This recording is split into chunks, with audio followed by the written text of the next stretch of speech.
Hello friends, मैं doctor Ramayan Kushwaha और आप देख रहे हैं सिंगल एलिमेंट मैनी ट्रीटमेंट। ये चैप्टर 16 है फ्रेंड। आज हम बात करेंगे घुटने में दर्द के साथ घुटने में सूजन। और वो सूजन इसके लिए क्योंकि आपके घुटने में पानी भरा हुआ है, एक लिक्विड फॉर्मेशन हुआ है, उसको बोलते हैं फ्यूजन ऑफ द नी। अब आप जब उसको टच करेंगे तो आपको लगेगा कि बलून में जैसे पानी भरा होता है, टच करते हैं ना, वैसा फील होगा आपको, और उसके साथ आपको दर्द भी होगा। एक तरह का ये भी ऑर्थराइटिस है, लेकिन ये थोड़ा अलग है बाकी ऑर्थराइटिस से। इसके लिए आपको अलग से वीडियो देने की कोशिश कर रहा हूँ। फ्यूजन ऑफ द नी में क्या होता है कि नी का जो ऊपर का हिस्सा होता है, उधर धीरे धीरे स्वेलिंग आना शुरू होता है।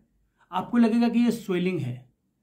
आप जब टच करेंगे तो आपको पता लगेगा कि अंदर कुछ मूव हो रहा है, लिक्विड ऐसा मूव हो रहा है। वो लिक्विड आपका साइनोवियल जॉइंट्स का जो लिक्विड है वही है, बाहर से कुछ भी फॉर्मेशन नहीं हुआ है। ध्यान रखिए, इस तरह का जब कोई भी प्रॉब्लम आपको फेस करना पड़े, दर्द के साथ नी के ऊपरी हिस्से में स्वेलिंग, तो आप इसको इग्नोर ना करें, सिंपल ऑर्थराइटिस ना समझें। क्योंकि पानी भरना एक ऑर्थराइटिस का भी साइन है, एक रोमेटिज्म का भी साइन है, और टीबी होने का भी, ट्यूबरकुलोसिस होने का भी चांस है। तो इसके लिए आप इमीडिएट डॉक्टर के पास जाइए और एक्सरे के लिए उनको रिक्वेस्ट करिए, या तो खुद एक्सरे के लिए जाइए। एक्सरे कराने के तो आपको मालूम पड़ेगा कि ये ऑस्टियोआर्थराइटिस वाला पानी भरा हुआ है या टीबी। दोनों में आपको बिल्कुल बाइफरकेट तुरंत करना पड़ेगा।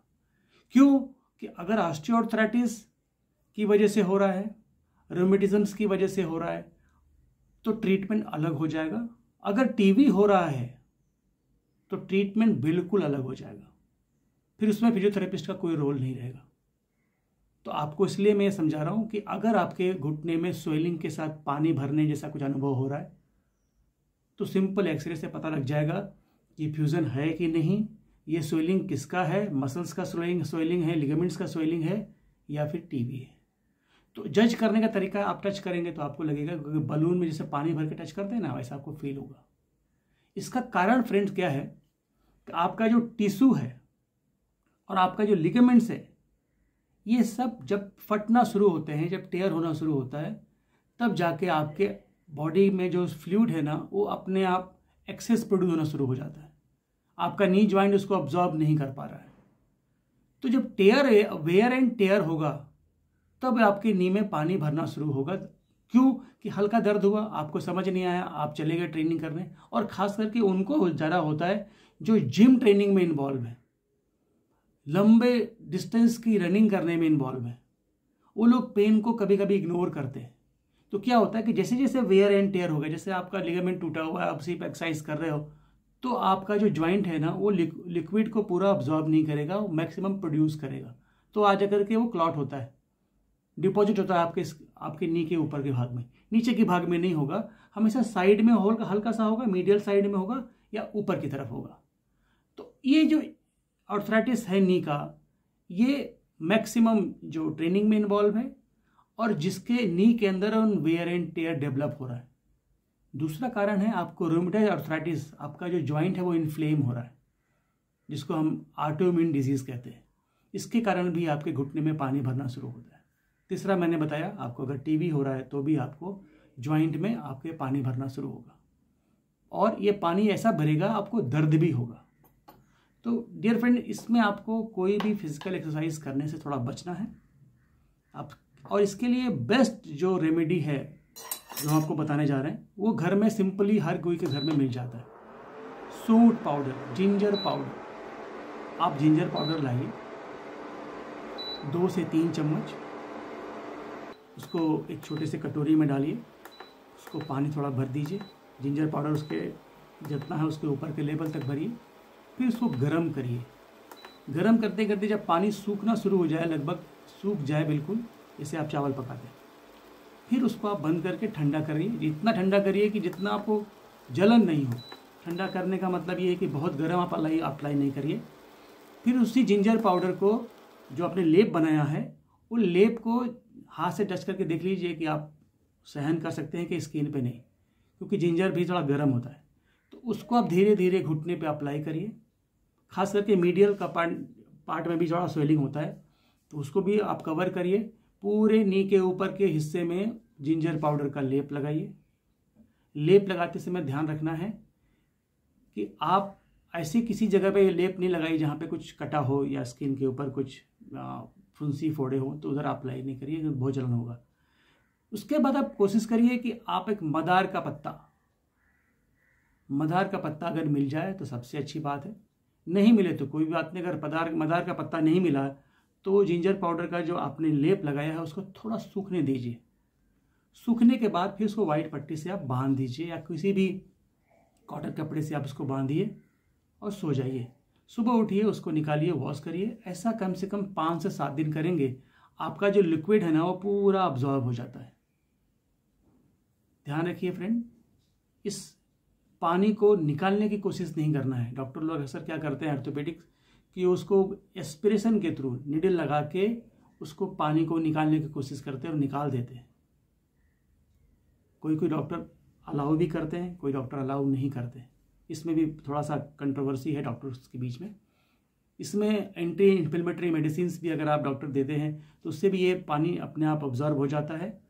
ज़्यादा अगर भरा हो तो बेस्ट ट्रीटमेंट है आप लेप लगाइए, नी को आराम दीजिए। और इससे भी बेस्ट ट्रीटमेंट आपके पिछले वीडियो के में बताया था जानू बस्ती में आपको एक 10 सेशन में आपका बिल्कुल घुटने का स्वेलिंग चला जाता है। पेन 50 to 60% रिड्यूस हो जाता है, नेचुरली हीलिंग।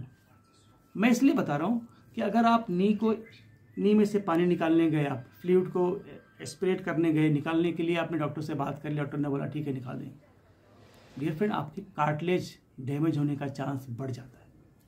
क्योंकि आपके नी से जब पानी निकालेंगे तो उसका लुब्रिकेशन भी निकल जाता है। तो अगर आप ऐसा कुछ करेंगे तो आपकी नी में जो पेन चालू होगा इसके बाद वो लॉन्ग टर्म रहेगा। तो इसके लिए नेचुरल वे में जाइए। इसके लिए होम्योपैथी मेडिसिन है, होम्योपैथी मेडिसिन को भी आप ट्राई कर सकते हैं। उसमें पहला मेडिसिन है आर्निका मोंटाना। चोट लगने से अगर आपकी नी में स्वेलिंग हो रहा है, पेन हो रहा है, तो आर्निका अच्छा काम करेगा। आर्निका 200 पावर में लीजिए, 4 गोली दिन में 3 बार लीजिए। ज़्यादा पेन है तो हर 2-2 घंटे पे भी आप ले सकते हैं। उसके बाद में मेडिसिन है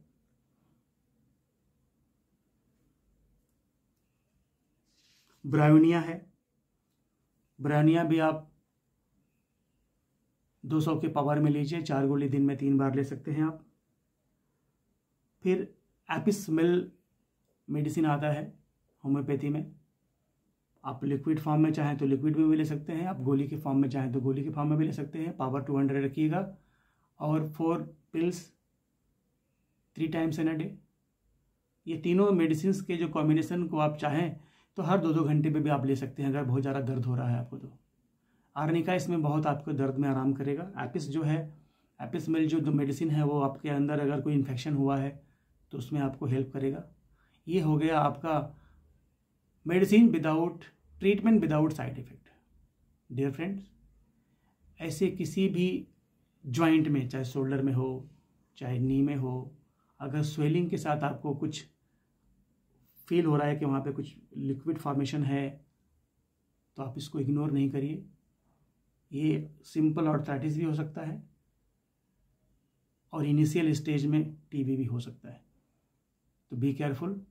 नॉर्मल आर्थराइटिस और पानी भरे हुए नी वाले आर्थराइटिस में थोड़ा फ़र्क है, इसको समझिए, अपना ट्रीटमेंट करिए और प्रॉब्लम को सॉल्व करिए। ये वीडियो अगर आपको अच्छा लगा हो तो इसको अपने फ्रेंड्स में शेयर करें, वीडियो को लाइक करें, चैनल को सब्सक्राइब करें। इस वीडियो को अंत तक देखने के लिए आप सभी का धन्यवाद। Thank you. God bless you all.